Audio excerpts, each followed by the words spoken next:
चलो संविधान के और या उपक्रमाअंतर्गत दी बुद्धिस्ट सोसायटी ऑफ इंडिया या संस्थेच्या माध्यमातून संविधान जागर ही मोहीम राबवण्यात येत आहे। मी प्राध्यापक डॉक्टर उत्तम शेंडे आपले सर्वांचे या चॅनलमध्ये स्वागतम। आजचा विषय आहे मूलभूत अधिकार भाग क्रमांक 2।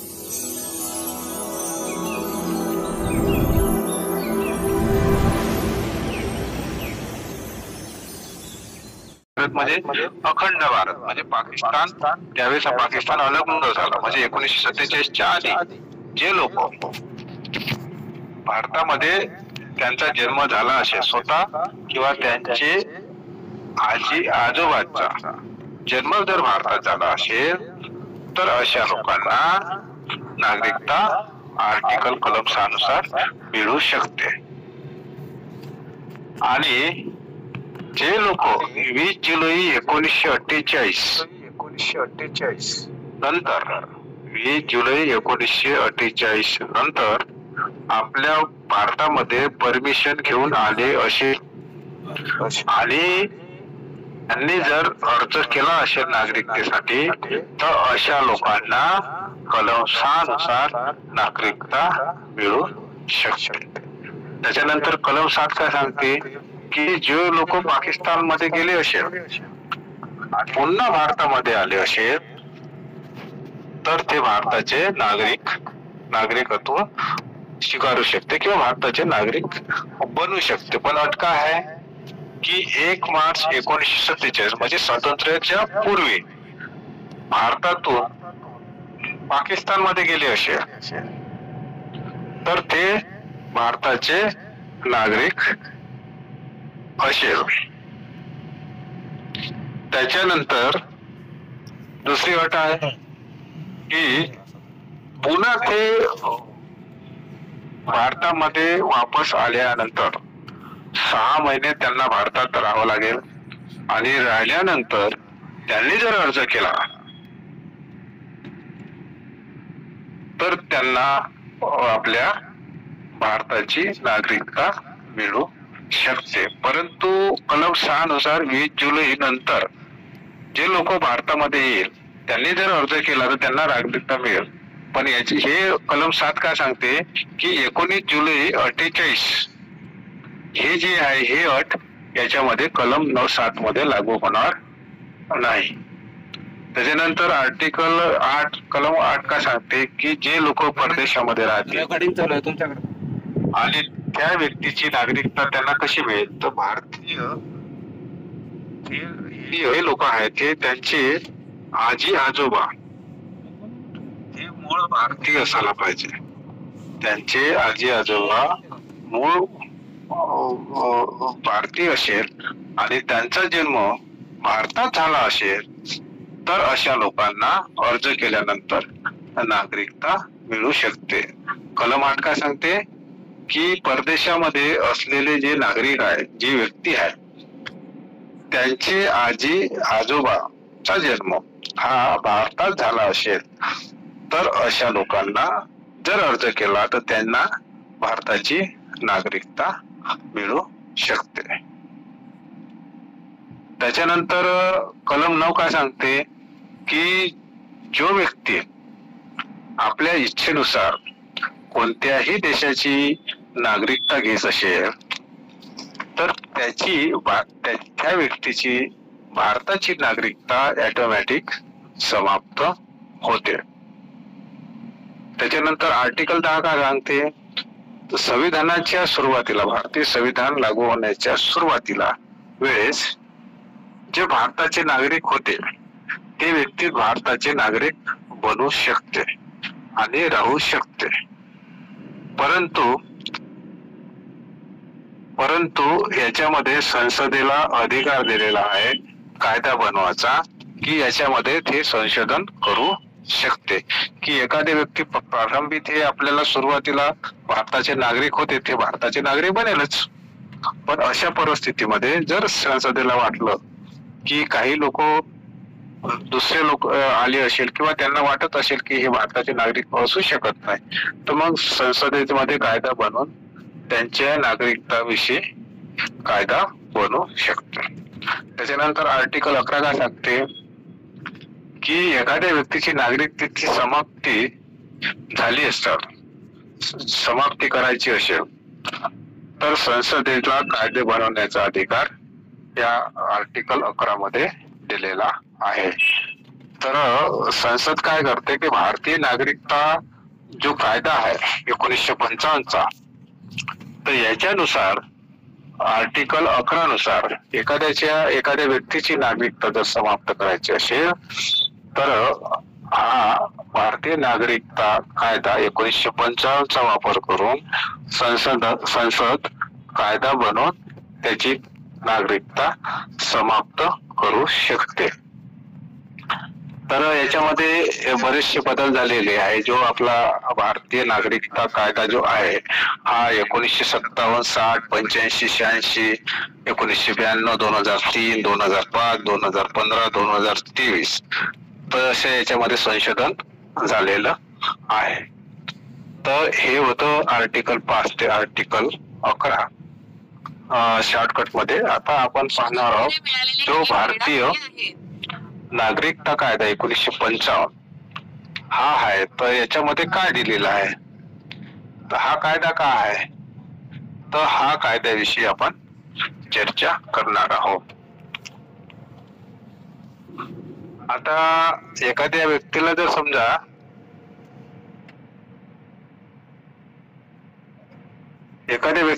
नागरिकता देते, आता जसं की आपण पाहिलं की एखाद्या परदेशी व्यक्तीला, ज्या व्यक्तीला आहे विज्ञान, साहित्य, विश्वशांती, कला, मानव प्रणिती अशा याच्यामध्ये जर काम करत असेल तर त्याला नागरिकता दिली जाऊ शकते, त्याला विशेष सूट देऊ जाऊ शकते. एखादी व्यक्ती आपल्या भारतामध्ये आला आणि त्यांनी साहित्य, दर्शन, विश्वशांती किंवा विज्ञानावर प्रयोग केले असेल आणि एक मानव प्रगतीसाठी, मानवतावादावर त्यांनी जर काम केलं असेल आपल्या इथे राहून, तर अशा लोकांना वर्ज करण्याची काही आवश्यकता नाही.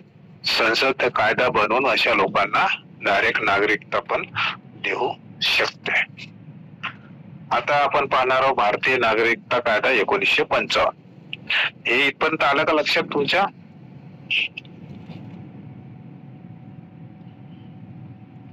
बरं असू द्या. भारतीय नागरिकता कायदा 1955. आता याच्यामध्ये नागरिकता स्वीकारणे म्हणजे कशा पद्धतीची नागरिकता देण्यात येते याच्या 5 अटी आहे. याच्यामध्ये 5 अटी दिलेल्या आहे.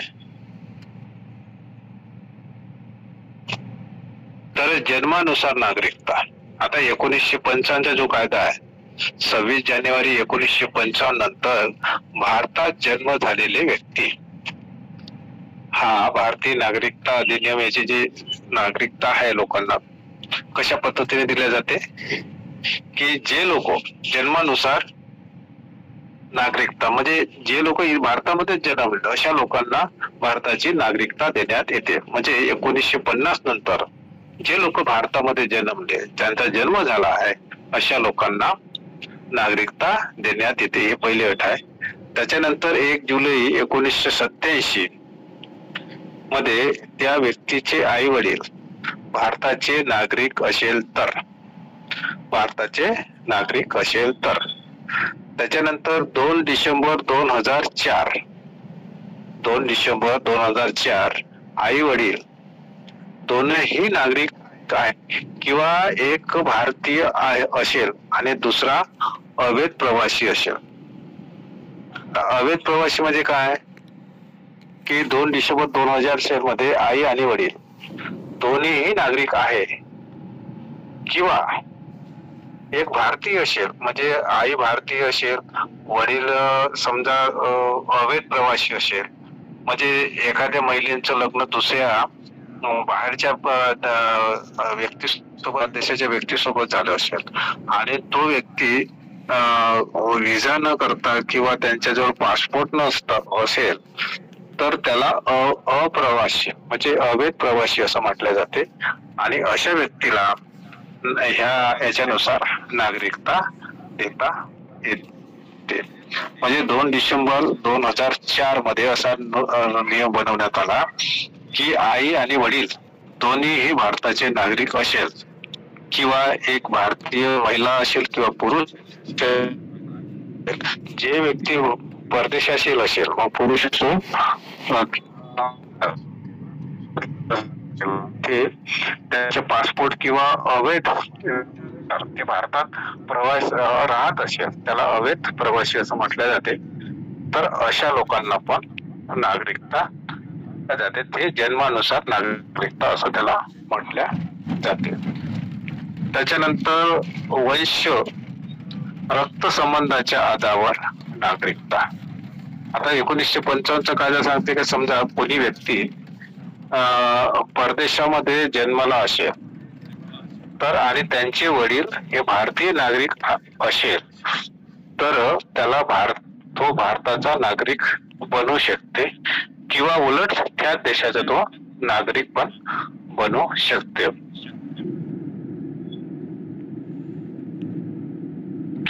जसं मी तुम्हाला सांगतो की हेमा मालिनीच्या ज्या मुली आहे त्यांचा जन्म ब्रिटन मध्ये झाला आणि ज्यावेळेस त्यांचा जन्म झाल्यानंतर त्यांना वाटलं की मला त्या देशाचीच नागरिकता घ्यायची अशी किंवा भारताची नागरिकता घ्यायची असेल कारण त्यांचे वडील भारताचे नागरिक आहे. तर अशा परिस्थितीमध्ये ते दोन्ही देशाचे नागरिक स्वीकारू शकतो, परंतु 2 देशापैकी एका देशाची नागरिकत्व त्यांना मिळू शकते. एक तर ते ब्रिटनची नागरिक मिळू शकते, नाही तर भारताची त्यांना नागरिकता मिळू शकते. तर अशा परिस्थितीमध्ये जो व्यक्ती जर त्यांचा जन्म जर परदेशामध्ये झाला असेल आणि त्यांचे आई वडील जे आहे ते भारताचे नागरिक असेल तर अशा लोकांना ते भारताची नागरिकता मिळू शकते. किंवा ज्याचे आई 10 डिसेंबर 1982 मध्ये काय झाले की आई वडील यांच्यातून कोणीही जर विदेशामध्ये जन्मलेले व्यक्ती भारताचा नागरिक बनू शकते. हे संशोधन झालं होतं 10 डिसेंबर 1982 मध्ये, संविधान संशोधन. जसं की आता एखादी व्यक्ती, आता बघा एखादी महिला प्रेग्नंट आहे आणि ते विमानात जात असताना कोण्याही देशाच्या सीमेवरती जर त्या मुलाला जन्म देत असेल विमानामध्ये तर मग थेट जे विमान या देशाच्या सीमेमध्ये गेलं असेल आणि ते माहित पडत असेल का ह्या देशामध्ये ह्या मुलांचा जन्म झालेला आहे तर त्या मुलाला सुद्धा आपल्या भारताची नागरिकता मिळू शकते किंवा त्या देशाची पण त्याला नागरिकता मिळते. परंतु त्याचं वय जेव्हा 18 वर्ष होईल तरच तो आपल्या या देशाची नागरिकता त्याच्या मनावर ठरू शकते की तो त्या देशामध्ये जन्मला की एखाद्या सीमेच्या याच्यावर विमानातच समजा जन्म झाला एखाद्या देशाच्या तर तो त्या देशाची त्याला नागरिकता तो त्या देशाची नागरिकता घेऊ शकतो किंवा आपल्या भारत देशाची पण नागरिकता घेऊ शकतो. तर त्याच्या 18 वर्ष झाल्यानंतर त्याच्या याच्यावर एक अवलंबून आहे. म्हणजे वंश आणि रक्त संबंधीच्या जे आधार जी नागरिकता आहे ते याप्रमाणे आहे. त्याच्यानंतर 3 डिसेंबर 2004 मध्ये काय सांगते की या प्रकारचा जन्म झालेल्या मुलाला त्यासाठी पंजीकरण करावं लागेल. पंजीकरण कसं करावं लागेल की आता समजा हेमा मालिनीची मुलगी ब्रिटन मध्ये जन्मली तर त्यांना तिथे जे दूतावास राहते प्रत्येक देशामध्ये प्रत्येक देशाचं दूतावास राहते तर त्या दूतावासामध्ये तशी नोंद करावी लागेल आणि ते नोंद झाल्यानंतर मग त्या सरकारची अनुमती घ्यावी लागेल आणि मग त्या देशाची त्याला नागरिकता मिळू शकते. तर हा 3 डिसेंबर 2004चा नियम लागू झालेला आहे. तर याच्यामध्ये त्यांना तिथं पंजीकरण करावं लागते. जे दूतावास राहते प्रत्येक देशामध्ये, आपल्या भारताचं दूतावास राहते, प्रत्येक देशाच्या आपल्या भारतामध्ये दूतावास राहते. तर अशा पद्धतीने तिथे त्यांना नोंदणी करावी लागते आणि ते नोंदणी झाल्यानंतर आपल्या सरकारकडे अर्ज करावा लागतो, अनुमती घ्यावी लागतो आणि मग अशा पद्धतीनं त्यांना आपल्या भारताची नागरिकता मिळू शकते. पण दुहेरी नागरिकता जी आहे हे पाकिस्तान आणि भारतामध्ये पण मिळू शकते. पण याच्यामध्ये एक हे दिलेलं आहे की समजा कोणी नाबालिक मुलगा म्हणजे 18 वर्षाच्या आतील वयाचा जो कोणी मुलगा असो मुलगी असो, 2 देशाची नागरिकता घेण्याचे प्रावधान बालिक म्हणजे 18 वर्षाचा झाल्यावर भारतीय नागरिकता पाहिजे तर तो दुसरी नागरिकता कॅन्सल करून त्या देशाची नागरिकता घेऊ शकते. पण त्याच्यासाठी त्यांना पासपोर्ट जो आहे तो वापस करावा लागतो. आता समजा हेमा मालिनीची मुलगी आता ब्रिटनची नागरिकता झाली, तिने त्या देशाचा पासपोर्ट वगैरे काढला, सर्व झालं, परंतु तिला असं वाटलं की बा मला ती बालिक झाली है ना, म्हणजे 18 वर्षाच्या नंतर झाली, तर त्याला वाटलं की आपल्या देशात भारताची मला नागरिकता घ्यायची आहे. तर मग जो पासपोर्ट बनवला असेल त्या ब्रिटनचा, तर तो पासपोर्ट तिथं वापस करावा लागेल आणि मग त्याला भारताची नागरिकता मिळू शकते. त्याच्यानंतर तिसरी अट आहे रजिस्ट्रेशन म्हणजे पंजीकरण. म्हणजे भारतीय मूळचे जे विदेशी नागरिक आहे म्हणजे जे परदेशात राहणारे नागरिक आहे त्यांच्यासाठी काय सुविधा दिलेल्या आहे या कायद्यानुसार, भारतीय नागरिकता कायदा 1995 नुसार काय दिलेलं आहे की 7 वर्ष त्याला भारतात राहावे लागेल. 7 वर्ष त्याला भारतात राहावं लागेल आणि अर्ज करावे लागेल आणि मग त्यांना ती नागरिकता मिळू शकते. आणि मग त्याला अट काय दिली आहे की एखादी विशिष्ट व्यक्ती भारतीय याच्यामध्ये त्याने जर विवाह केला असेल तर है ना, हे स्वीकृती कशी मिळेल, एखादी परदेशातला व्यक्ती भारतातील राहणाऱ्या एका व्यक्ती सोबत समजा जर त्यांनी लग्न केलं असेल तर त्याला नागरिकता मिळू शकते. अट काय आहे, त्याला 7 वर्ष भारतात राहावं लागेल. त्याला अर्ज करण्याआधी तिथे पहिले त्यांना लग्न करावं लागेल आणि मग त्याच्यानंतर अर्ज केल्यानंतर मग त्याला ही भारताची नागरिकता मिळेल. त्याला पंजीकरण करावं, त्याला रजिस्ट्रेशन पद्धतीनं नागरिकता मिळू शकते. दुसरी अट अशी आहे की मग त्याला नागरिकता कशी मिळेल, मग त्यांना 7 वर्ष किंवा 7 वर्षापेक्षा, दुसरा मुद्दा याच्यामध्ये असं दिलेला आहे की 7 वर्ष किंवा 7 वर्षापेक्षा जो व्यक्ती 12 महिने पहिले भारतात राहिला असेल, 12 महिने पहिले भारतात राहिला असेल तर त्याला भारताची नागरिकता मिळू शकते. परंतु तो मूळ बालिक असेल म्हणजे आणि त्याला तो मोठे झाल्यानंतर तो नागरिकता घेऊ शकते. नाबालिक असल्यावर त्याला नागरिकता मिळणार नाही, म्हणजे तो मोठा झाल्यानंतर त्याला नागरिकता मिळू शकते. आता एखादी परदेशातला नागरिक आहे, तो 7 वर्षापेक्षा आपल्या भारतामध्ये राहत असेल, 7 वर्षापेक्षा जास्त, परंतु त्याला कंपल्सरी आहे की त्याला भारतामध्ये राहायला पाहिजे. आणि अशा परिस्थितीमध्ये समजा तो बालक असेल पण त्याच्यानंतर तो मोठा झाला असेल तर अशा परिस्थितीमध्ये रजिस्ट्रेशन नुसार म्हणजे पंजीकरण नुसार ह्या 2 ज्या अटी आहेत, रजिस्ट्रेशन नुसार त्याला आपला भारताची नागरिकता मिळू शकते जेव्हा तो नाबालिग असेल तर. कारण समजा एखादी व्यक्ती आला, समजा एखादा मुलगा 5 वर्षाच्या भारतामध्ये आला आणि 7 वर्षापेक्षा तो राहू लागला, 7 वर्षापर्यंत तो भारतामध्ये आहे, परंतु मोठा झाल्यावर त्याने इथल्या लोकांना, इथल्या महिलांसोबत किंवा इथल्या पुरुषांसोबत जर समजा लग्न केलं असेल तर अशा परिस्थितीमध्ये त्यांना नागरिकता मिळू शकते. आणि दुसरी अट अशी आहे का तो 7 वर्षापेक्षा जर आपल्या भारतामध्ये राहत असेल आणि तो बालक असेल परंतु तो मोठा झाला असेल तर अशा पद्धतीने त्याला भारताची नागरिकता मिळू शकते. म्हणजे ह्या 2 अटीनुसार पंजीकरण केलं किंवा रजिस्ट्रेशन केलं तर भारताची नागरिकता त्यांना मिळू शकते. त्याच्यानंतर 4थी अट याच्यामध्ये दिला आहे की कोणाकोणाची नागरिकता आपण स्वीकारू शकतो किंवा त्यांना नागरिकता मिळू शकते. तर याच्यामध्ये 4थी अट दिली आहे देशीकरण किंवा प्रकृतीकरण. तर परदेशी लोकांना नागरिकता देण्याचं प्रावधान याच्यामध्ये दिलेलं आहे देशीकरणच्या बाबतीत. तर यामध्ये ज्या देशाच्या नागरिकांना नागरिकता देता येईल त्या देशाच्या संविधानामध्ये प्रावधान आहे की नाही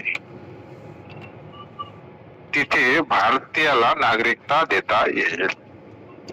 आता एक विदेशी व्यक्ती आहे आणि त्या देशाच्या संविधानामध्ये नागरिकताविषयी जर देण्याचे त्याच्यामध्ये प्रावधान आहे का तरच अशा व्यक्तीला आपल्या भारताची नागरिकता देता येईल. त्याला देशीकरण असं म्हटलं जाते की एखादी व्यक्ती समजा दुसऱ्या देशाचा आहे, समजा आता एक आपण ब्रिटनचंच उदाहरण घेऊया की ब्रिटनच्या संविधानामध्ये त्याला नागरिकता देण्याचे तसं प्रावधान आहे का. तसं जर असेल तरच हे त्याच व्यक्तीला इथे जो राहिला असेल आपल्या भारतामध्ये तर अशा व्यक्तीला भारताची नागरिकता देता येते. परंतु दुसरी अट काय आहे, त्याला अर्ज करावा लागेल. तो 12 महिने पहिले भारतात राहिला पाहिजे किंवा त्याच्यापेक्षा 14 वर्ष कमीत कमी 14 वर्षापैकी कमीत कमी पहिली अट आहे की तो 12 महिने आपल्या भारतात राहिला पाहिजे कंटिन्यू, त्याच्यामध्ये गॅप व्हायला नको. आणि 14 वर्ष कमीत कमी 11 वर्ष 14 वर्षापैकी कमीत कमी 11 वर्ष तो भारतात राहत असेल तर त्याला भारताची नागरिकता मिळते. पहिली अट काय आहे देशीकरण मध्ये की जो व्यक्ती ज्या देशाच्या संविधानामध्ये नागरिकतेचं जर प्रावधान असेल तर त्या भारतामध्ये त्याला नागरिकता मिळू शकते. दुसरी अट काय आहे की तो कमीत कमी 12 महिने रेग्युलर भारतात राहिला पाहिजे, त्याच्यामध्ये गॅप व्हायला नको. आणि 14 वर्षापेक्षा 11 वर्ष तो भारतात राहत असेल तर त्याला भारताची नागरिकता मिळते. त्याच्यानंतर कशा प्रकारे तिसरी अट आहे ते कशा प्रकारे त्याला भारताची नागरिकता मिळेल तर त्याचं जे चारित्र्य आहे ते चांगलं असायला पाहिजे आणि त्याच्यामध्ये त्याला भारतात राहण्याची इच्छा असायला पाहिजे. त्याच्यानंतर आपल्या भारतीय संविधानाची जे अनुसूची आहे, कोणती अनुसूची 8, त्याच्यामध्ये भाषा जी दिली आहे, भाषाचं प्रावधान दिलेलं आहे. आपल्या कोणत्या कोणत्या भाषेचं आहे आपल्या देशामध्ये ती भाषा दिलेली आहे. अनुसूची 8 परिशिष्ट 8 म्हणतो. तर त्याच्यापैकी जितक्या काही भाषा आहेत, टोटल 22 भाषा आहेत, तर 22 भाषापैकी त्याला एक भाषा बोलता किंवा लिहिता आली पाहिजे. 4थी अट काय सांगते देशीकरणच्या नुसार की त्याला भारताच्या संविधानाची 8वी सूची म्हणजे 8वी परिशिष्ट ज्या त्याच्यामध्ये 22 भाषाचा उल्लेख केलेला आहे त्या 22 भाषापैकी एक भाषा त्याला लिहिता किंवा बोलता आली पाहिजे. कशा परिस्थितीमध्ये जो व्यक्ती बाहेर देशातला असेल त्याच्यासाठी. आणि त्याच्यानंतर त्याला भारताची नागरिकता मिळेल पण त्या देशाची त्याला नागरिकता आहे हे सोडावी लागेल. आणि 5वी अट आहे की आपल्या देशाचं जे भारताचं संविधान आहे त्या संविधान विषयी त्याला मान सन्मान करावे लागेल. जे संविधानानुसार कायदे बनलेले आहे त्या कायद्याची त्याला अंमलबजावणी त्याचं त्याला पालन करावे लागेल. तर अशी हे जे 5वी अट आहे देशीकरणची हे याच्यामध्ये दिलेली आहे. आता कोणत्या आपल्याला भारताचा नागरिक झाल्यावर काय असते की ज्या ज्या काही सरकारच्या योजना आहे त्या नागरिकाला मिळत असतो. म्हणून कोणत्याही देशाचा नागरिक असेल किंवा भारताचा कोणताही व्यक्ती नागरिक झाला असेल तर भारत सरकारचं कर्तव्य आहे की त्या नागरिकाची मानवी मूल्य जपण्यासाठी मूलभूत अधिकार मिळेल. त्यांना जे जे काही अधिकार आहे, ज्या ज्या काही योजना आहे, जे जे त्यांचा विकास, त्या व्यक्तीचा विकास होईल, तो जो व्यक्ती नागरिक असेल अशाच व्यक्तीचा विकास करणं किंवा त्यांचं मूल्य जपन करणं, त्यांचं जीवन मूल्य जपन करणं हे भारताच्या प्रत्येक सरकारचं कर्तव्य आहे. तर अशा पद्धतीनं आपण हा आजचा विषय बघितला आहे. तर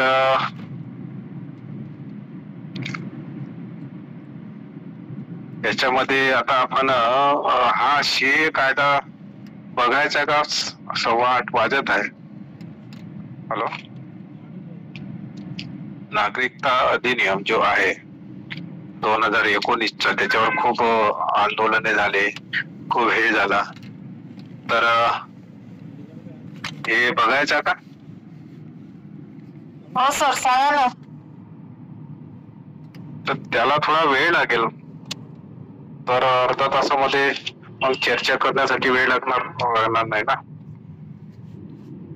हॅलो, उद्या घेण्यात येणार का? उद्या घेता येते.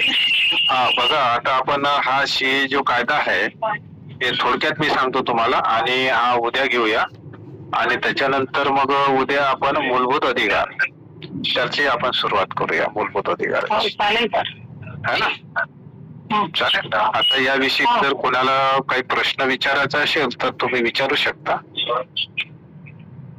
कोणाला काही समजलं नसेल तर विचारू शकता. हे बघा, आता आपण कोणताही बाहेर देशातला व्यक्ती इथे राष्ट्रपतीसाठी किंवा कोणत्याही निवडणुकीसाठी उभा राहू शकत नाही.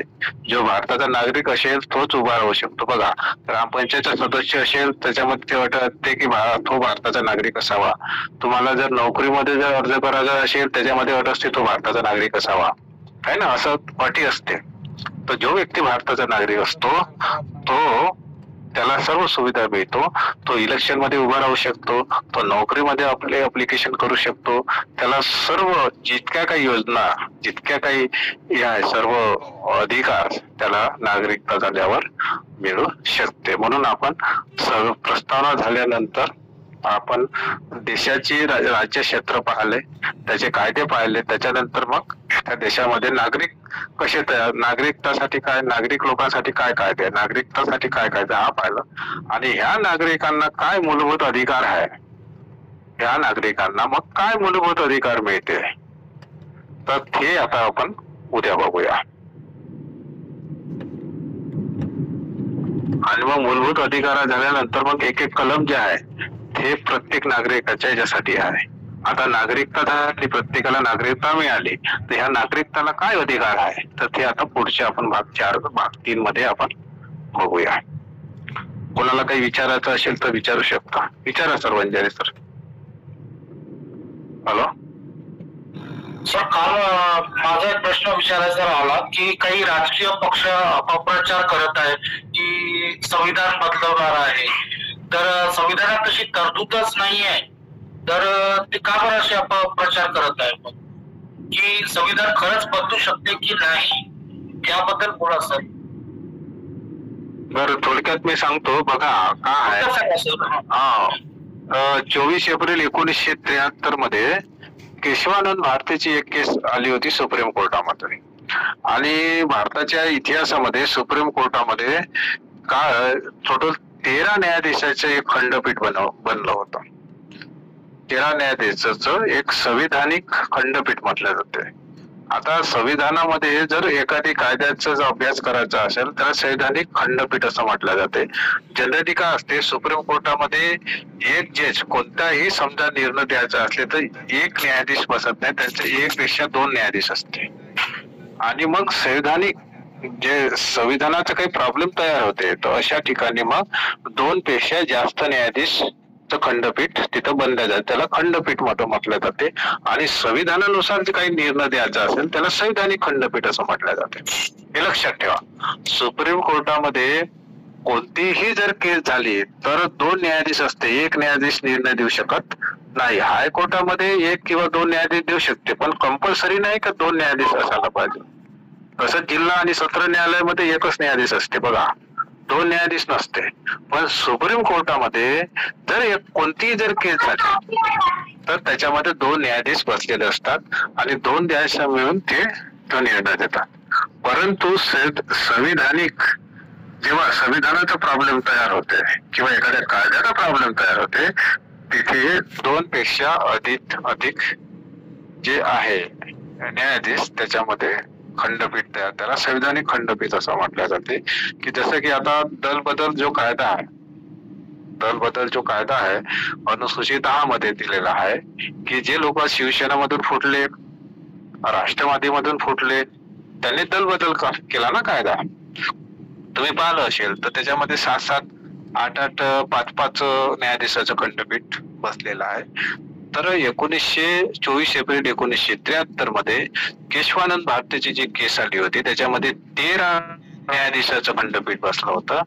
तर केशवानंद भारती जो हा एक साधू होता, तर त्याचं एक मठ होतं केरळामध्ये आणि मग ती जागा होती मठाची, तर ती मठाची जी जागा आहे ती ही सरकारची जागा आहे, म्हणजे केरळ सरकारची आहे. म्हणून केरळ सरकारने त्याची जागा हस्तगत केली आणि मग त्याने कोर्टामध्ये टाकले आणि त्याच्या वेळेस 13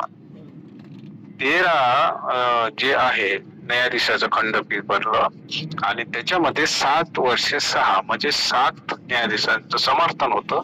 6 न्यायाधीश त्याच्या विरोधामध्ये त्यांनी मत मांडलं आणि त्याच्यामध्ये जे आता DY चंद्रचूड जे सुप्रीम कोर्टाचे सरन्यायाधीश ते निवृत्त झाले, त्यांचे वडील त्याच्या विरोधामध्ये होते त्यावेळेस. त्याच्यानंतर ते सरन्यायाधीश बनले. तर त्याच्यामध्ये एक निर्णय संपत्तीच्या बाबतीतचा जो मूलभूत अधिकार होता, तर आर्टिकल 13 आणि आर्टिकल 368 सांगते का संविधान संशोधन करता येते. पण आर्टिकल 13 सांगते की बा मूलभूत अधिकाराचं जर हनन नाही झालं, हनन जर झालं तर तो कायदा ऑटोमॅटिक रद्द होते. तर अशा परिस्थितीमध्ये पुन्हा आर्टिकल 368 आणि आर्टिकल 13 तर याच्यामध्ये सुप्रीम कोर्टामध्ये काल पेच पडला आणि मग त्याने निर्णय दिला की मूलभूत अधिकार जे आहे त्याच्यामध्ये तुम्ही संशोधन करू शकता, परंतु संविधान आहे, संविधानाचा जो मूळ ढाचा आहे, म्हणजे संविधानाचा मूळ ढाचा कोणता, प्रस्तावना, तर याच्यामध्ये कोणीही बदल करू शकणार नाही. आता ते त्याच्यामध्ये जवळपास 12-13 पॉईंट आहे. ते एक दिवस आपण बघूया. हे जे केशवानंद भारतीची केस हे थोडा मोठा विषय आहे. तर त्याच्यामध्ये असं दिलं आहे की निर्णय त्यांनी की तुम्ही संशोधन करू शकता, मूलभूत अधिकारावर तुम्ही संशोधन करू शकता, परंतु तुम्ही संविधानाचा जो मूळ ढाचा आहे त्याच्यामध्ये तुम्ही बदल करू शकत नाही. म्हणजे सरकार कोणतंही जरी आलं तर ते सुप्रीम कोर्टाच्या निर्णयानुसार बदल करू शकत नाही.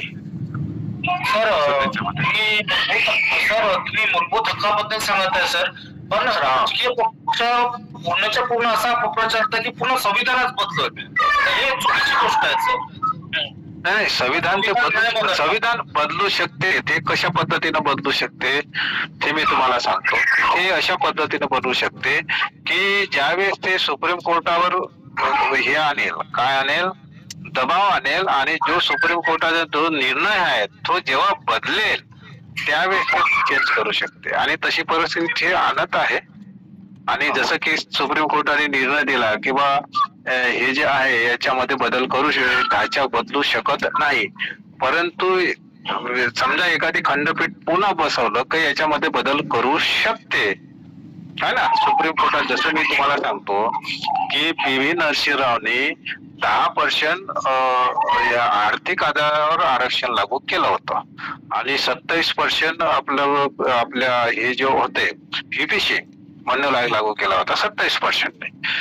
मग इंदिरा साहनी नावाची एक ऍडव्होकेट होती, तिने सुप्रीम कोर्टामध्ये केस टाकली की बा हे 10% आर्थिक आधारावर जे आरक्षण आहे हे संविधानाच्या विरोधी आहे, कारण सामाजिक आणि शैक्षणिक दृष्ट्या जे मागासलेले लोक आहे अशांनाच ते आरक्षण देण्यात येते, आर्थिक आधाराचं असं प्रावधान नाही आहे.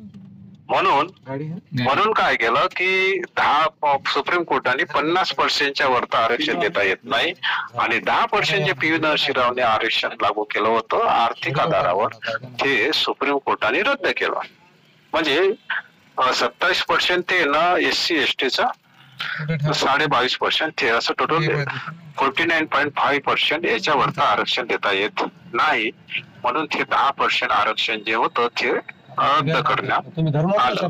परंतु त्याच्याच उलट सुप्रीम कोर्टाने निर्णय दिला की ज्या मोदीनं संसदेमध्ये ठराव पास केला आणि ती सीमा त्याने 10% वाढवली आणि मग वाढवल्यानंतर आर्थिक आधारावर 16.4 आणि 5 मध्ये जशी नोंद करण्यात आली आर्थिक आधारावर आरक्षण देता येते आणि मग ती केस सुप्रीम कोर्टामध्ये गेली आणि मग ठोस 1992चा जो इंदिरा साहनीचा जो कोर्टामध्ये केस चालली तर तो केसचा त्यांनी पलटवला आणि मग आर्थिक आधारावर आरक्षण देता येते. पण तो सुप्रीम कोर्टाचा जो निर्णय त्या यांनी पलटवला आणि आर्थिक आधारावर आरक्षण देण्यात आलं. त्याच्यामध्ये 5 न्यायाधीशाचं खंडपीठ बसलं होतं, तर 1 न्यायाधीशाने त्याच्यामध्ये आपला विरोध दर्शवला, नाही 2 न्यायाधीशांनी विरोध दर्शवला आणि 3 न्यायाधीशांनी त्याच्यामध्ये समर्थन करून तो आर्थिक आधारावर रिझर्वेशन देण्याचं मान्य केलं आणि मग ते 50% ठिकाणी 10% संसदेमध्ये त्यांनी कायदा मांडला आणि ते आरक्षण आर्थिक आधारावर देण्यात आलं. तो भारतीय संविधानाच्या विरोधी आहे.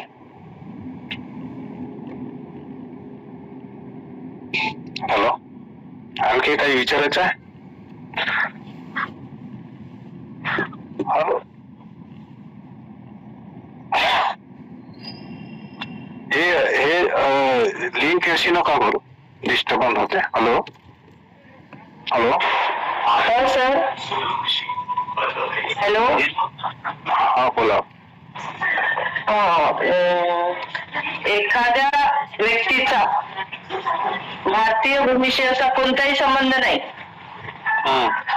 पण त्यानं जर भारताशी एकनिष्ठ राहण्याची शपथ घेतली तर त्याला भारताचं नागरिकत्व मिळते का? हो मिळते ना. मी आताच सांगितलं तुम्हाला. परदेशी व्यक्तीची गोष्ट करत आहे का आपल्या भारतातील व्यक्तीची गोष्ट करत आहे? भारतातील परदेशी व्यक्ती परदेशातली, परंतु त्याचा भारतीय भूमीशी काही संबंध नाही. हा बरोबर. तो म्हणतो की मी भारताशी एकनिष्ठ राहण्याची शपथ घेतो, हा तर त्याला भारताचं नागरिकत्व मिळते का? हो मिळते ना. अंदमान सामी म्हणून एक गायक होता पाकिस्तानचा, तो आपल्या भारतात राहत होता.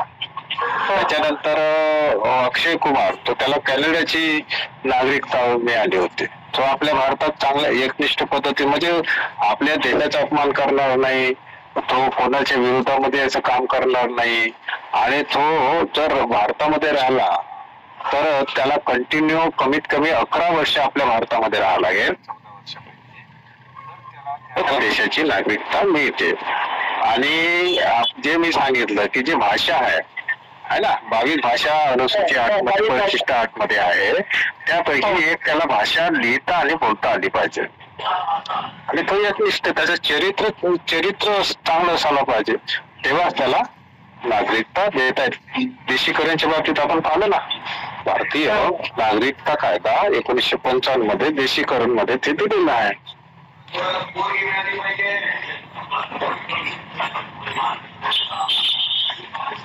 ठीक आहे. आणखी काय विचारायचं आहे? हॅलो नाही. ओके. हॅलो, आणखी कोणाला विचारायचं आहे? हॅलो, विचारा. हा, बोला बोला. तुम्ही जसं म्हटलं की जसं ब्रिटनचे समजा नागरिक आहे आणि ते भारतामध्ये येऊन त्यांना नागरिकत्व घ्यायचं आहे, तर मग ते प्रावधान आहे ते त्या ब्रिटनच्या संविधानामध्ये असायला पाहिजे का की असं? हा, आता देशीकरणच्या याच्यामध्ये काय आहे की एखादी व्यक्ती ब्रिटनची व्यक्ती, आता त्याच्यामध्ये आपण पाहिलं की कोणची ब्रिटनची व्यक्ती समजा इथे आहे, एका इथल्या याच्यामध्ये जर त्याला पंजीकरणच्या याच्यामध्ये जर त्याला नागरिकता मिळायची असेल तर इथल्या लोकांसोबत त्याला लग्न करावं लागेल. समजा महिला असो किंवा पुरुष असो, लग्न केल्यानंतर त्याला 7 वर्ष जर इस्रायल पंजीकरणानुसार नागरिकता मिळते आणि देशीकरणनुसार तर त्याला जर नागरिकता घ्यायची असेल तर त्याला तिथे तिथल्या संविधानामध्ये संविधान असायला पाहिजे, त्याची नागरिकता त्याला तिथे मिळायला असायला पाहिजे, तरच इथली नागरिकता मिळू शकते. म्हणजे इथली नागरिकता मिळून त्याला तिथली नागरिकता सोडावी लागेल.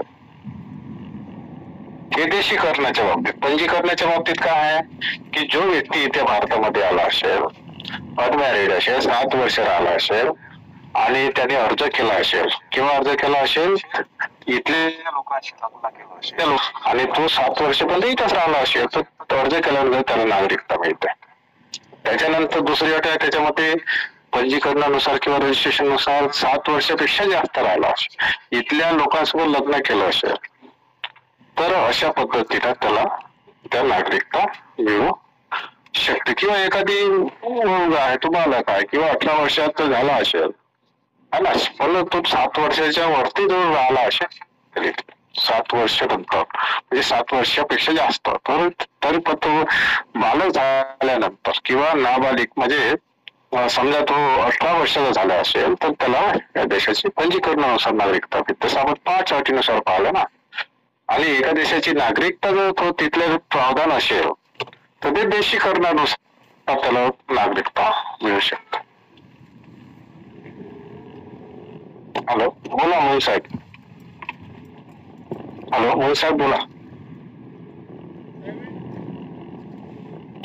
हॅलो, बोला बोला. हॅलो,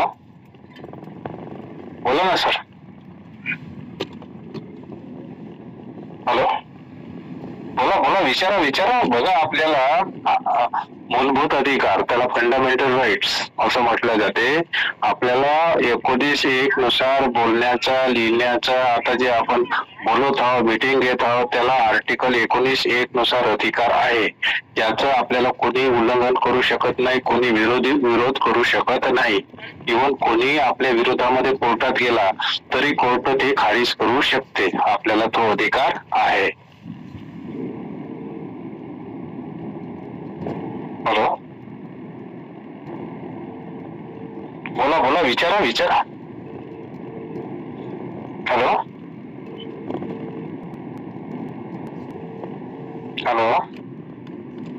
विचारा.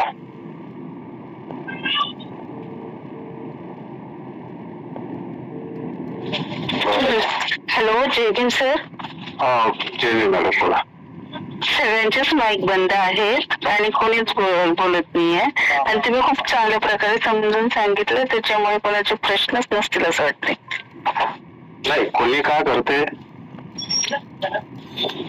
संकोच करतात का कसं विचारायचं, कोणी संकोच केल्यामुळे काय कसं विचारायचं असे पण असतात. नाही सर, खूप चांगल्या पद्धतीने समजून सांगता ना, त्याच्यामुळे ते कळत आहे.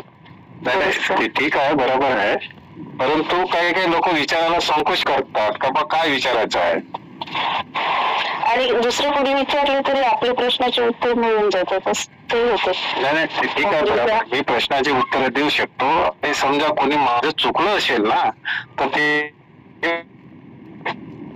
तुमचं चुकते है ना. पण कोणाला वाटत असेल का बाबा असं जर म्हटलं तर का नाराज होतील, असं काही नाही. नाराज होण्याचं काही कारण नाही आहे. तुम्ही मला क्रॉस करू शकता, विचारू शकता. तुम्ही जे सांगताय ते संविधान मध्ये लिहिलेल्या याच्यानुसारच सांगत असणार ना. सगळ्यांनी मला जे नॉलेज आहे त्या पद्धतीनंच मी सांगतो, पण होऊ शकते ना.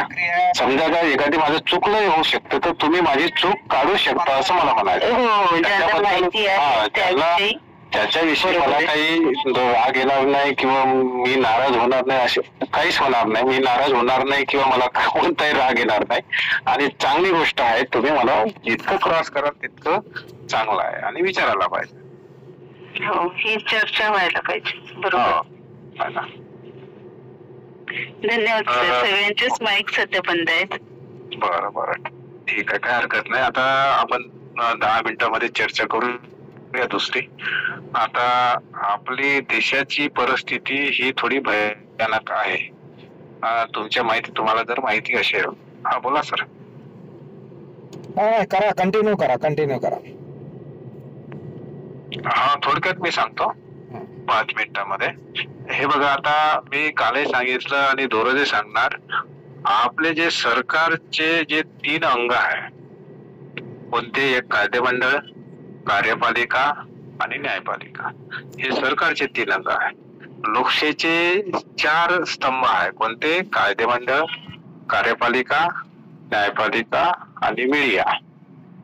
त्याला आपण प्रसार माध्यम असं म्हणतो. आता हे 4च्या 4 जे आहे, ह्या जे आपल्या विरोधामध्ये काम करतात त्याला आपण ब्राह्मणी व्यवस्था असं म्हणतो. तर ही व्यवस्था यांच्या कब्जामध्ये झालेली आहे. जसं की कायदेमंडळ काय आहे, तर त्याला आपण संसद म्हणतो. संसदेचे 2 सभागृह. राज्याच्या याच्यामध्ये जर आपण म्हटलं तर आपल्या राज्यामध्ये 2 सभागृह, एक विधानसभा आणि विधान परिषद. त्याला आपण विधिमंडळ असं म्हटलं जातं. राज्याच्या ठिकाणी विधिमंडळ.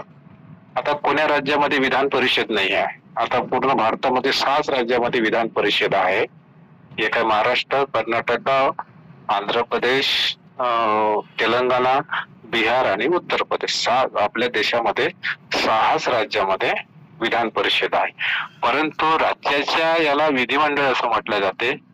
तर विधानसभा किंवा विधान परिषद असे 2 सभागृह. जिथं विधान परिषद तिथे 2 सभागृह. इथं विधान परिषद नाही तरी त्याला विधिमंडळ म्हटलं जाते आणि विधिमंडळामध्ये विधानसभा येते. आणि जे कायदेमंडळ जे आहे यालाच राज्याच्या ठिकाणी हे विधिमंडळ कायदे बनवते आणि केंद्राच्या ठिकाणी संसद कायदे बनवते, लोकसभा आणि राज्यसभा. लोकसभेमध्ये जनता निवडून दिल्या जाते आणि राज्यसभेमध्ये जे लोक जातात ते राज्याचे प्रतिनिधी असतात. म्हणजे जितके काही आपल्या भारतामध्ये राज्य आहेत, ते राज्याचे विधानसभेचे जे आमदार आहेत ते लोक राज्यसभेच्या सदस्याला निवडून देतात. तर कायदेमंडळ त्यांच्या कब्जामध्ये आहे, कारण संसदेमध्ये त्यांचंच वर्चस्व आहे, राज्यसभेमध्ये त्यांचंच वर्चस्व आहे, त्याप्रमाणे कायदे बनवतात. त्याच्यानंतर कार्यपालिका. आता कार्यपालिकामध्ये काय आहे की राष्ट्रपती कार्यपालिकाचा प्रमुख असतो. आता तुम्ही पाहिलं की राष्ट्रपती नाममात्र आहे. आदिवासी जरी बनवलं असेल, परंतु जसा इथला कायदा बनेल तिथे तिला सही करावंच लागते राष्ट्रपती. ते विरोध करू शकत नाही, म्हणजे नाममात्र आहे, कारण त्यांच्यानुसार ते बनलेली आहे. त्याच्यानंतर उपराष्ट्रपती ते त्यांच्यानुसारच बनलेलं आहे, कारण त्यांच्या विधानसभेचे आमदार हे राष्ट्रपतीला निवडून देतात. विधानसभेचे आमदार आणि लोकसभेचे सभासद आणि राज्यसभेचे सभासद हे राष्ट्रपतीला मतदान करतात, तेव्हा राष्ट्रपतीची निवडणूक होते. आणि उपराष्ट्रपतीची निवडणूक कोण निवडून देतात उपराष्ट्रपतीला? तर उपराष्ट्रपतीला संसदेचे 2 सभागृह, कोणते? आपले लोकसभा आणि राज्यसभेचे सदस्य हे उपराष्ट्रपतीला मतदान करतात. ज्या पार्टीचे सदस्य जास्त आहेत ते पार्टीचा तो उपराष्ट्रपती बनतो किंवा राष्ट्रपती बनतो. पण तो राष्ट्रपतीच्या निवडणुकीमध्ये राज्याचे विधानसभाचे जे आमदार आहेत तेच मतदान करतात आणि संसदेचे लोकसभा आणि राज्यसभेचे सदस्य हे करतात. पण उपराष्ट्रपतीला खाली राष्ट्रपती आपले लोकसभा आणि राज्यसभेचे सदस्य मतदान करतात आणि राष्ट्रपतीला पूर्ण राज्यातले आमदार आणि लोकसभा सदस्य हे मतदान करतात. परंतु विधान परिषदेचे जे आमदार आहे, ज्या राज्यामध्ये विधान परिषदेचे आमदार, ते लोक राष्ट्रपतीला मतदान करता येत नाही. त्याच्यानंतर कार्यपालिकेचा प्रमुख हा राष्ट्रपती असतो उपराष्ट्रपती, त्याच्यानंतर पंतप्रधान आणि त्याचं मंत्री परिषद. तर हे त्यांच्या याच्यामध्ये आहे. आता सुप्रीम कोर्ट जे आहे एकीकृत न्यायपालिका आपल्या देशामध्ये आहे. जिल्हा आणि सत्र न्यायालय, हायकोर्ट आणि त्याच्यानंतर सुप्रीम कोर्ट. सुप्रीम कोर्ट म्हणेल तसं खालच्या न्यायालयाला त्यांना मानावं लागते, मग त्याला एकीकृत न्यायालय असं म्हणतात. आणि सुप्रीम कोर्टामध्ये ह्या तीनही न्याय व्यवस्थेमध्ये त्यांचा कब्जा झालेला. न्यायाधीश त्यांचे RSSच्या सर्व क्षेत्रामध्ये त्यांचे लोक, CBI असो, ED असो, सर्व याच्यामध्ये त्यांचे लोक त्यांनी भरलेले आहे आणि त्यांची ते विचारधारा राबवत आहे.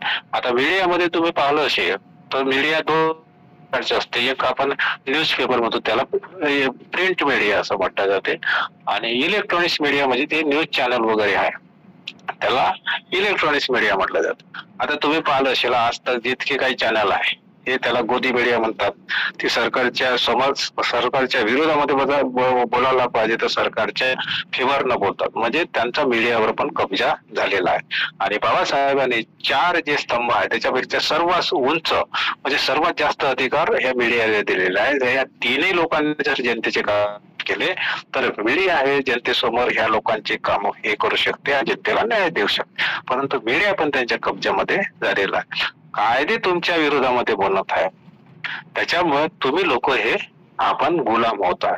आर्थिक धोरण लोकशाहीमध्ये का असते आणि भारतीय संविधान काय आहे की सर्वाला समान अधिकार द्यायला पाहिजे. समता, स्वातंत्र्य, बंधुता आणि न्याय या याच्यावर सर्व जनतेला न्याय द्यायला पाहिजे. परंतु सरकार काय करते, जनतेच्या विरोधामध्ये काम करत आहे. जनतेला 80 कोटी जनतेला काय करत आहे, फ्री मध्ये अनाज देत आहे. शिक्षणात ते खर्च करत नाही, शाळा बंद करत आहे. तुमचे जे नोकरीचे जॉब आहेत ते काढत नाही. तुम्हाला गुलाम बनवण्यासाठी काय करतात, तुमच्या अभ्यासक्रमामध्ये तुमचे बदल करण्याचे प्रयत्न करत आहे. म्हणजे तुमचे जे मानवी मूल्य जे जपायला पाहिजे, जे लोकशाहीमध्ये जे भारतीय संविधानामध्ये आहे त्यांच्या विरोधामध्ये काम करत आहे. म्हणजे अर्थात ही जी व्यवस्था आहे ब्राह्मणी व्यवस्था व समानतेवर आधारित आहे की त्यांची व्यवस्था वर्षानुवर्ष काम असावी त्याच्या समर्थानं हे करत आहे. कारण काय आहे की आपले राजकीय आता विरोधी पक्ष कमजोर आहे. लोकशाहीमध्ये विरोधी पक्ष हा मजबूत असायला पाहिजे, पण तो मजबूत नाही आहे. आणि त्याच्यामुळं काय आहे की लोकशाही धोक्यात आहे. बाबासाहेबांनी म्हटलं की सत्ताधारी किती काही चांगले बेकार असले परंतु विरोधी पक्ष जो आहे हा आक्रमक आणि मजबूत असायला पाहिजे. परंतु यांनी मशीनच्या विरोधामध्ये जे आपल्याला आर्टिकल 226 नुसार मत देण्याचा अधिकार त्याच्यामध्ये दिला, त्या मताचा अधिकारच आपला संपुष्टात आल्यासारखा मशीनदार आहे. तर त्याच्यामुळे सरकार त्यांचं बनणं त्याच्यानुसार हे बनण्याचे आता महाराष्ट्र, हरियाणा या मध्ये त्यांनी हे सरकार बनवलं विरोध याच्यामध्ये आपलं मत चोरून. आणि आता येणाऱ्या याच्यामध्ये तसंच होणार आहे. दिल्लीचं 5 फेब्रुवारीला मतदान आहे, तिथे तसंच करणार आहे ते लोक. त्यांचं सेटिंग झालेलं आहे. आणि तुम्ही पाहिलं असेल तर हे लोक प्रत्येकाचं आधार कार्ड घेऊन ते तुमचे फॉर्म भरून किंवा तुमचं हे करून जे तुम्ही फेवरनं दुसऱ्या पक्षाचे असेल तर तुमचं नाव कमी करतात, फेवरचं असेल तर ते त्याच्यामध्ये मतदार यादीमध्ये नाव नोंदवतात. तर असं षडयंत्र सुरू आहे जेणेकरून तुम्हाला गुलाम कसं बनवायचं. RSSची विचारधारा जी आहे ते ग्राउंड बेसवर काम करतात. बघा प्रत्येक गावामध्ये ते लोक हिंदूच्या नावानं किंवा याच्या नावानं मुसलमानाच्या विरोधामध्ये तुम्हाला भडकवून हे करण्याचे प्रयत्न करतात आहे ना. तुमचे आधार कार्ड घेऊन तुमचा फॉर्म जबरदस्त भरण्याचे प्रयत्न करतात. हे षडयंत्र सुरू आहे. म्हणजे अर्थात RSSची विचारधारा दुसरे सरसंघचालक गोळकर, सदाशिव गोळकर यांनी बंच ऑफ थॉट या पुस्तकामध्ये क्लिअर कट लिहिलं आहे. इथले SC, ST आणि OBC किंवा इतर धर्मांतरित असलेले लोक अशा लोकांना फक्त 2 वेळेचं जेवण कसं मिळेल याच्या पुरतच यांना मर्यादित ठेवा. बाकी सर्व अधिकाऱ्यांचे काढून घ्या. यांच्या संपत्तीच्या अधिकाऱ्यांना नको, यांना नोकऱ्या नका देऊ, यांच्यावर अत्याचार करा आणि फक्त 2 वेळेचं जेवण यांना मजबूर करा का हे काही करू शकणार नाही. आणि त्याच पद्धतीनं हे सरकार काम करत आहे. कारण आपलं जे आहे राजकीय अस्तित्व नाही आहे, कारण आपल्या सत्ताच नाही आपल्या हाती. बाबासाहेबांनी म्हटलं होतं की जा तुम्ही तुमच्या घराच्या भिंतीवर कोरून ठेवा की तुम्हाला या देशाची शासनकर्ते जमात बनायची आहे. आता काही लोक काय करतात, अरे आपल्याला काय करायचं ते राजकारणामध्ये नाही करायचं, आपल्याला सामाजिकच काम करायचं. अरे पण बाबासाहेबांनी सांगितलं तुम्ही सत्ता स्थापन करा, तुमचे सर्व दरवाजे ओपन होतील. त्याच्यानंतर सरकार भलाय तुम्ही स्थापन नाही केलं, पण तुम्ही प्रशासनामध्ये जा, तुम्ही न्यायाधीश बना, तुम्ही IPS बना, जिल्हा कलेक्टर बना, है ना, ऍडव्होकेट बना. पण आपण नाही काय केलं, राज्य सत्ताचा काबीजच नाही केली. कारण या लोकांनी अशी राजकारणामध्ये गुंडगिरी झाली की लोकांना वाटलं किंवा आपल्याला राजकारणाचा गंध आहे भाई, हो राजकारण बहुत गंध आहे, आम्ही नाही करणार आहे. तर लोकांना त्या पद्धतीनं त्यांनी अशी सिस्टम तयार केली ना, आपल्या लोकांना राजकारण म्हणजे काय माहीतच नाही. राजकारण बाबासाहेबांनी आपल्याला सांगितलं, महापुरुषांनी आपल्याला सांगितलं की भाई तुम्ही सत्ता स्थापन करा. अशोक सम्राट अशोकाच्या काळामध्ये स्वतःची सत्ता त्याने स्थापन केली, तर भारत बौद्धमय केला आहे ना. आता ज्यांची सत्ता आहे तर त्यांची ते पॉलिसी राबवत आहे. पहिले हॅलो, हा बोला. पण सर खूप मोठ्या पदावर आहेत सर आपले लोक, पदावर असल्या IAS ऑफिसर आहेत, पोलीस डिपार्टमेंटलाही आहेत. हा, मग फायदा काय आहे? फायदा काय बघा, इथले शिक्षित लोक आहे, आपले नोकरी लागले, IAS ऑफिसर आहे, मोठे मोठे न्यायाधीश पण आहे. आता न्यायाधीश आहेत, राष्ट्रकवीचे सुपुत्र भूषण कवी न्यायाधीश आहे ना, त्यांनीच आपल्या विरोधामध्ये निर्णय दिला का नाही दिला? संविधानाच्या विरोधीमध्ये निर्णय दिला. मोठ्या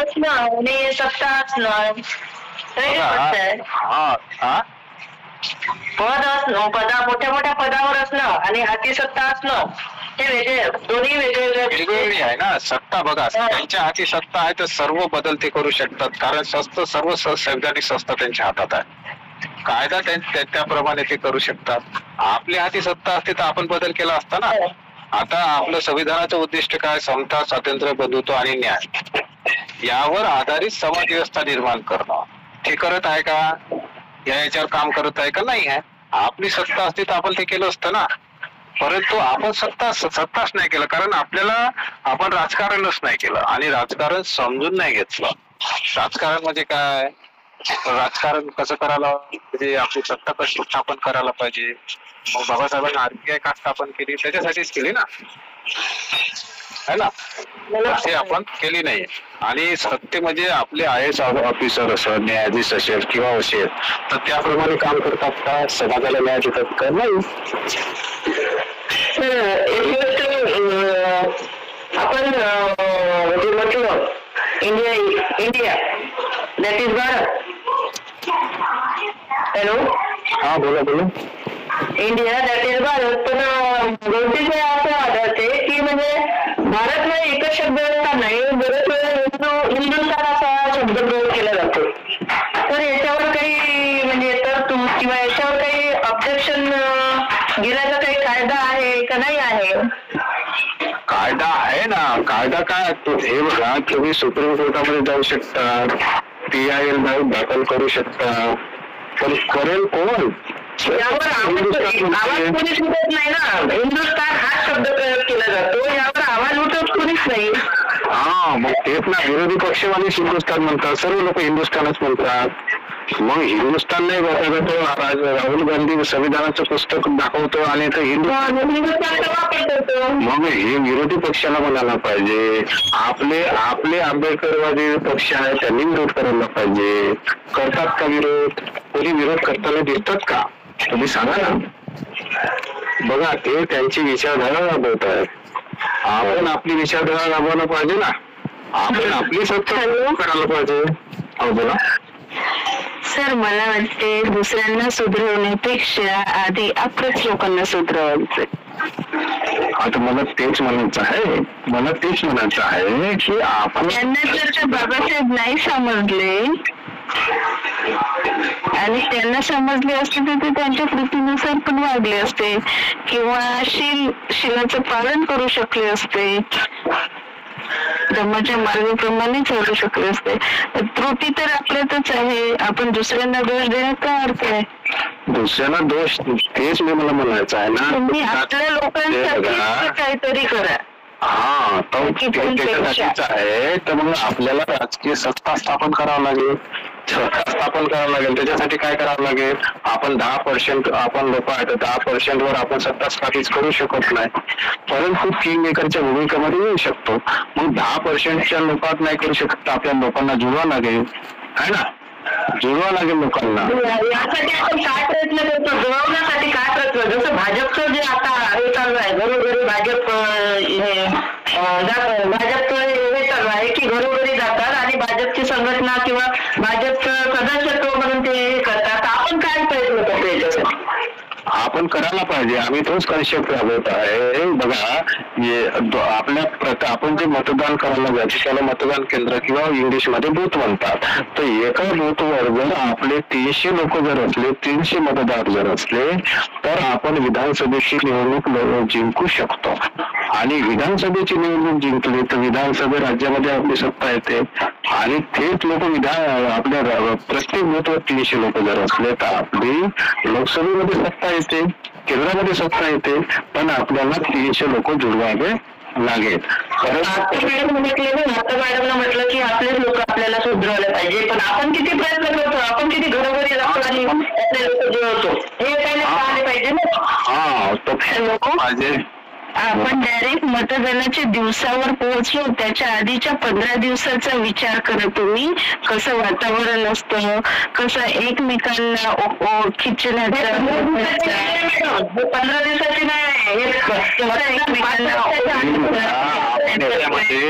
हे दुश्मन लोक एकमेकांना मिळतात. आता समजा एक शिवसेनाचं उदाहरण देतो, उद्धव ठाकरेच्या शिवसेनाचं. बाकीचे उदाहरण देऊ ऐका मी सांगतो ते.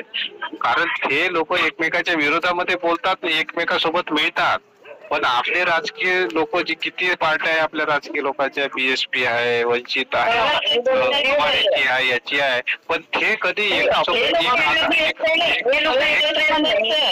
एक आघाडी बनवू शकत नाही. इतके लोक, हे लोक एकमेकाशी दुश्मनी, एकमेकाच्या लोकांवर हे करतात. परंतु ऐका, हे जे बाकीचे पार्टीवाले जे आहे एकमेकांना समजोजा करतात, त्यांच्यासोबत मिळतात, मला एकमेकांवर टीका करतात. परंतु आपली जे राजकीय पार्टीचे नेता आहे एका विरोधामध्ये कधी आघाडी बनवणार नाही. एकामेकांसोबत इतकी कट्टरता निर्माण झालेली आहे, इतकी इगो झालेली आहे, कधी एकत्र येणार नाही. मग एकत्रच येणार नाही तर मग कसं होणार आहे? कसं आपण एकत्र हे होणार आहे? त्याच्यामुळे आपलं राजकीय अस्तित्व होत आहे. त्याच्यामुळे आपलं गढूळता आहे ना, आपलं सामाजिक गढूळता ही आहे, आधी ही दूर करा. आणि मेन म्हणजे तुम्ही छोटीशी निवडणूक घ्या सर, आधी जिल्हा परिषदच्या निवडणुका घ्या आणि मनीष पुसाटे सर आहे वर्धेतून, त्यांना विचारा काय वातावरण असतं. संघटना खूप झाल्या पण हे लोक जवळ नाही, तिथे 10 लोक एकत्र येत नाही आणि एकमेकांचे इतके विरोधी असतात. आणि ह्या लोकांचं राजकारण जे निवडणुका असते ते दारू आणि नॉनव्हेजच्या पार्टी शिवाय होत नाही, हे आधी दूर करा. आणि याच्यासाठी हे लोक दुसऱ्या मोठमोठ्या पार्ट्यांना भेटून तुमच्याशी प्रामाणिक नाही आहेत, जोपर्यंत तुम्हाला शील समजणार नाही. हे बघा, याच्यामध्ये काय आहे, एकच उपाय आहे. याच्यामध्ये आपल्याला जी जनता आहे यांना नेत्याला सोडून द्यावं लागेल. आपण आपल्यासाठी तयार व्हावं लागेल. आपल्याला राजकारण समजून घ्यावं लागेल. आपण काय करतो, आपण आतापर्यंत काय केलो, आपण 19 बाबासाहेबांनी जेव्हा धम्म आपल्याला दिला, आपण काय केलं की आपण जास्तीत जास्त बुद्ध आणि त्यांचा धम्म वाचनातच विलीन झालो. राजकारण आपण समजून नाही घेतलं. त्याच्यानंतर मग विपश्यनानं आपल्याला काउंटर केलं आणि मग आपल्याला राजकारणच समजून नाही घेतलं. आता बुद्ध आणि त्यांचा धम्म बाबासाहेबांनी कशासाठी दिला, बुद्धाची क्रांती कोणालाच माहित नाही. फक्त लोक बुद्ध आणि त्यांचा धम्म हे सार्वजनिक आहे आणि हे सर्व काही आहे म्हणून लोकांची समज आहे. पण बुद्ध आणि त्यांचा धम्म जो आहे लोकांना आचरण करण्यासाठी बाबासाहेबांनी लिहिला आणि बुद्धाची क्रांती सांगितली. तर वैदिक काळामध्ये बुद्धाची क्रांती पण ह्या विषमतेच्या आधारावर होती, ती केली नाही. पण सर बुद्धाने त्याचा धम्म वाचू नाही तर तुम्हाला शील नाही समजलं ना अजूनही? अरे बाबा, शीलाची गोष्ट नाही, ते तुम्ही तर तुम्ही वाचून स्वतःच्या आचरणात तर नाही येत आहे ना. आचरण कोण करते? आचरण कोण करते? कोण करत नाही. बघा, सगळ्यात मोठा इश्यू आहे राजकारण. जेव्हा तुम्ही जोपर्यंत तुम्ही राजकारण समजून नाही घेणार, तुम्ही राजकारणामध्ये येणार नाही, तुमचं काहीच विकास होणार नाही. तुम्ही तेच वाचत बसले आतापर्यंत, आणि मग त्याच्यानंतर विपश्यना आली, विपश्यनानं काउंटर केलं. फक्त तेच सर्व काही आहे हेच लोक समजूत बसले, आणि त्यांना थोडी आपण आपला विकास. सर तुम्ही विपश्यनेचं शिबिर केलेलं आहे का? विपश्यनेचं शिबिर मी केलेलं आहे. शिबिर करणं म्हणजे काय, सर्व काही या राजकारणामध्ये सत्ता परिवर्तन. जर तुम्ही शिबिर केलेलं आहे तर तुम्हाला समजेल की त्याच्यात काय सांगितलं आहे. मला हे सांगा, ज्यांनी केलं नाही त्यांना मी नाही सांगू शकत. मला ऐका, मला आणि असं आपल्याच याच्यातला विरोध विरोध नाही, विरोध नाही आहे. तुम्ही म्हणता की राजकारण समजलं नाही म्हणता. मॅडम लोकांना ऐका मॅडम. म्हैसकर सर, एक मिनिट मी बोलतो. Mhaiskar sir, hello. बोला. हा बोला सर, बोला. आपला विषय आहे भारतीय संविधान, चलो संविधान के और. आणि मॅडमचा नंबर आहे माझ्याकडे. तो जो विषय आहे ना, मॅडमला जरासं तुम्ही वेगळ्या पद्धतीने सांगा. संविधानावरची चर्चा होती ना, का अतिशय महत्वाचा मुद्दा आला होता तुमचा शेवटचा, का बा निवडणुकीच्या वेळेस आपले लोक म्हणजे वेगवेगळ्या पद्धतींनी वेगवेगळ्या पक्षामध्ये जातात, त्यामुळे आपण आज अडचणीत आहोत आणि आपण राजकारण केलं पाहिजे. हा कंटिन्यू करा सर मुद्दा. बरं. तर राजकारण आपल्याला याच्यासाठी केलं पाहिजे की बाबासाहेबांनी सांगितलं की जेव्हा तुम्ही सत्ता प्राप्त कराल तेव्हा तुमचे सर्व विकासाचे दार ओपन होईल, आणि मग तुम्ही सर्व काही तुमच्यासाठी चेंज करू शकता. तेव्हाच तुम्ही याच्यामध्ये तुमचा विकास होईल. तोपर्यंत तुमचा विकास होणार नाही. तुम्ही राजकारण सत्ता स्थापित करा. आज सत्ता जर स्थापन नसेल तुमच्या याच्यानं होत असेल तर मग तुम्ही प्रशासनामध्ये जा आणि तुम्ही IAS ऑफिसर बना, किंवा जिल्हा कलेक्टर बना, किंवा न्यायाधीश बना, आणि आपल्या लोकांसाठी सामाजिक कामं करा, जे आपल्या संविधानामध्ये दिलेले आहे की समता, स्वातंत्र्य आणि न्याय. यावर जी व्यवस्था जी आहे हे 3च कारणामुळे आपण साध्य करू शकतो. दुसऱ्या कोणत्याही कारणामुळे आपण साध्य करू शकत नाही. आजचे जे आपले जे नेते आहे किंवा आपले जे पक्ष आहे हे पण आता 70 वर्षामध्ये एकही सत्ता त्यांनी प्राप्त केली नाही, आणि 70 वर्षामध्ये जरी काही लोक निवडून आले असेल, परंतु आजची परिस्थिती पाहिली तर आपले कोणतेच आमदार आणि खासदार आपले लोकसभेमध्ये नाही किंवा विधानसभेमध्ये नाही. आपला प्रश्न आपण त्यांच्यामध्ये मांडू शकत नाही आणि विरोधही करू शकत नाही, कारण त्याच्यामध्ये जनतेचेच प्रश्न मांडले जाते लोकसभेमध्ये आणि विधानसभेमध्ये. मग आपल्याला विधानसभेमध्ये लोकसभेमध्ये जर आपल्याला पोहोचायचं असेल तर मग आपल्याला राजकारण समजणं किंवा करणं गरजेचं आहे. आणि मग ते जर साध्य नसून होतं तर याचा अर्थ असा आहे की आपले जे अधिकार आहे हे त्यांच्या हातात आहे. मग कशा पद्धतीने तुम्हाला गुलाम बनवायचं, कशा पद्धतीने तुम्हाला हे करण्याचे प्रयत्न ते आता सुरू आहे. आर्थिक धोरण करत आहे, प्रत्येक खाप्याच्या वस्तूवर GST लावलेला आहे. तुमची जे आर्थिक उत्पन्न आहे कमी करण्याचे प्रयत्न करत आहे. तुमच्या नोकरी त्यांनी बंद केलेल्या आहे. तुमच्या शाळा ज्या शिक्षणाच्या आहेत त्या बंद केलेल्या आहे. शिक्षणाला जाऊन तुमची शिक्षणाची फी त्यांनी वाढवलेली आहे. तर याला आळा कोण घालू शकते? जेव्हा तुमच्या हातामध्ये सत्ता असेल तर तुम्ही हे सर्व गोष्टी ते समता, स्वातंत्र्य, बंधुत्व, न्यायावर आधारित जर समाज व्यवस्था तयार करायची असेल तर तुम्हाला सत्ता स्थापन करावं लागेल. मग सत्ता स्थापन करण्यासाठी लोकांना तुम्हाला जुळवावं लागेल, नाही का? तेव्हाच तुम्ही करू शकाल ना, तोपर्यंत तुम्ही करू शकणार नाही. तर अशी परिस्थिती तयार करण्यासाठी आपल्याला राजकारण समजणं फार गरजेचं आहे. आणि राजकारण जेव्हापर्यंत तुम्ही समजणार नाही, कारण संविधानामध्ये सर्व दिलं आहे, त्याच्यामध्ये राजकारण कसं करायचं ते पण दिलेलं आहे. त्याच्यामध्ये तुम्हाला सामाजिक अधिकार काय आहेत हे दिलेलं आहे. त्याच्यामध्ये तुम्ही कंपन्या पण स्थापन करू शकता, आर्थिक सक्षम पण बनू शकता हे पण दिलेलं आहे. तर ते तुम्हाला करावं लागेल, तेव्हा तुमचा विकास होऊ शकेल आणि तुम्हाला येणाऱ्या पिढीला गुलामीपासून वाचवावं लागेल. अशी पद्धती